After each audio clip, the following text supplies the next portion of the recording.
మా నాన్న 50 రూపాయలు ఇచ్చి 50 రూపాయలు సరిపడా సరుకులు తీసుకున్నాడు, వాడు 450 ఇచ్చాడు మళ్ళీ. ఆహా 450 450 అనుకుంటూ వచ్చాడు. అప్పుడు దేవుడిని నమ్ముకోలా, నేను కూడా పుట్ల. స్తోత్రం. అప్పుడు చిన్న పాక చేయెత్తితే తగిలిద్ది. నైటు మా అమ్మ ఏందో వస్తువు కోసం వెతుకుతా దీపం పైకి పెట్టి పరిశోధన చేసింది కింద. ఆ పైన అంటుకొని తగలబడింది మొత్తం. ఆయన వచ్చేటప్పటికి ఇల్లు గాలి బూడిదయింది. మా అమ్మ బయట కూర్చొని ఉండొచ్చు బహుశా, నాకు తెలిసి.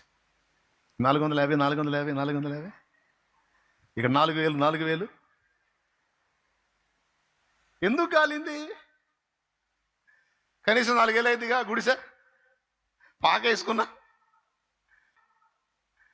450 కక్కుర్తి పడితే 4000.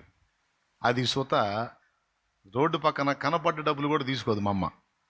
తీసుకోదుగా, మమ్మల్ని కూడా తీసుకునేది. అమ్మ రూపాయి కనపడే ఎందుకు ఆమె భయం ఏంటంటే ఆ రూపాయి తీసుకుంటే 100 రూపాయలు పోయిద్ది. ఎందుకు వచ్చిన గొడవ? పోగొట్టుకున్నాడే వచ్చి వెతుక్కొని తీసుకుంటాడు, మనకొద్దు. పోగొట్టుకున్నాడు ఆశగా వస్తాడుగా, మళ్ళీ ఇక్కడే ఆడ పడేసుకున్నాను అనుకుంటా. అంటే చిన్న చిన్న ఎగ్జాంపుల్స్తో మీకు అర్థమయ్యేటట్టు చెప్తున్నాను. ఏదైనా ఒక సమయం